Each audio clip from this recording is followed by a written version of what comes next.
পৃথিবীর কোনো রাজনৈতিক দল বা কোনো সরকার একজন কবি সাহিত্যিক তৈরি করার ক্ষমতা নেই।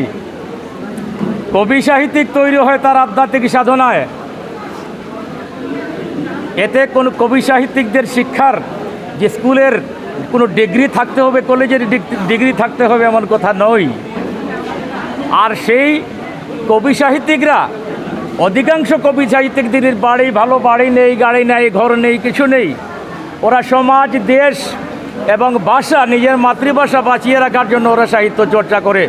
নিজের কাজকর্ম ছেড়ে দিয়ে ওরা সারা রাত জেগে থাকে, সারা দিন ওরা সাহিত্য নিয়ে চর্চা করে, সমাজ দেশের জন্য চিন্তা করে যে কীভাবে ওর মাতৃভাষাটা রক্ষা করবে। প্রতিটি মায়ের ভাষা রক্ষা হতে হলে প্রতিটি সম্প্রদায়ের মধ্যে, ভাষিক মানুষের মধ্যে কবি সাহিত্যিক গড়ে ওঠা প্রয়োজন। আর সেই লক্ষ্যকে সামনে রেখে আমরা প্রতি বছর 2 দিন ব্যাপী, অতীতে আমরা বছরে 4টি অনুষ্ঠান করেছি। আজ আমাদের অনুষ্ঠান অনেক বড় মাপের হয়ে গেছে, তাই আজ 9-10 বছর, 11-12 বছর, 2009 থেকে আমাদের সাহিত্য চর্চা 2 দিন ব্যাপী চলছে প্রতি বছর।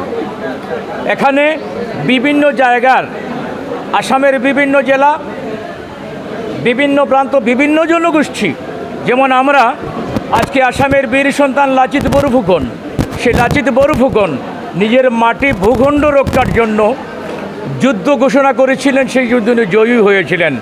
মুঘল রাজা বাদশারা সেই লাচিত বরফুকনের কাছে পরাজিত হয়।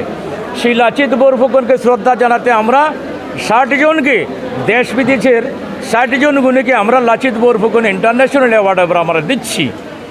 সেই সাথে আমরা বরাকের শহীদ মহিলা, একমাত্র মহিলা শহীদ, ভাষা আন্দোলনের শহীদ কমলা ভট্টাচার্যের নামে আমরা 100 জনকে অ্যাওয়ার্ড দিচ্ছি।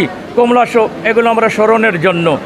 আমরা মায়ারানী, আমার মা প্রয়াত মায়ারানী দেবীর নামে আরও 100 জনকে আমরা অ্যাওয়ার্ড দিচ্ছি, যাতে আমরা সাহিত্য সংস্কৃতির মাধ্যমে বর্তমান এই অশান্ত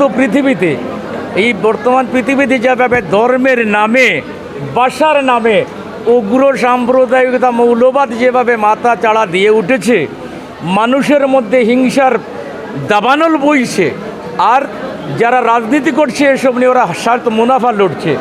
আমরা এসব থেকে প্রতিটি মানুষ বেঁচে থাকার জন্য আজকে বিভিন্ন জায়গায় সাম্প্রদায়িক দাঙ্গায় অনেক অনেক লোক নিহত হয়, শহীদ হয়। তারপর কি আমরা সমাধিস্থলে নিয়ে গিয়ে, মাজারে নিয়ে গিয়ে কেউ ইন্না লিল্লাহি রাজিউন পড়ে বাড়িতে এসে শেষ, কেউ সমাধিস্থ করে এসে আর কেউ ওর নামও নেয় না।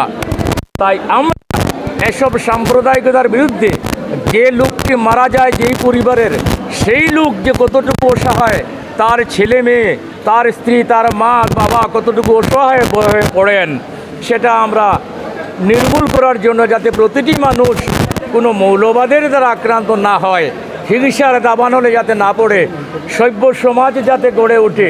তো সেই কবি সাহিত্যিকরা সভ্য সাহিত্য ভাষা চর্চা করে। এর মধ্যে কোনো কবি সাহিত্যিক বা যারা সাহিত্য চর্চা করে যখন উগ্র অশ্লীল ভাষায় খেপে ওঠে, ওদেরকে তো কবি সাহিত্যিকের আওতায় আনা যায় না। শুধু কবিতা লিখলেই কবি নয়, শুধু সাহিত্য 2 পাতা 2 লাইন লিখলেই সাহিত্যিক নয়। কবি সাহিত্য সাধনা করতে হলে আধ্যাত্মিকতার প্রয়োজন। আমাদের মধ্যে পেয়ে গেছি অতি আধ্যাত্মিক এক ব্যক্তি, বাংলাদেশ থেকে আগত, ইন্টারন্যাশনাল হিউম্যান রাইটস কমিশনের চেয়ারম্যান ডক্টর জনাব আনন্দমোহন সরকার। ওনার যে হিউম্যান রাইটস 13টি দেশ নিয়ে উনি হিউম্যান রাইটস করেছেন।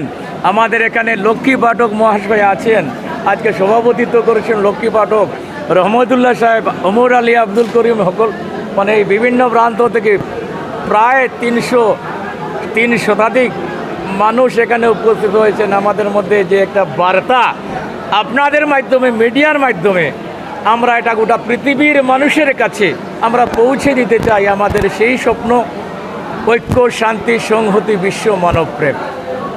ওকে, ধন্যবাদ।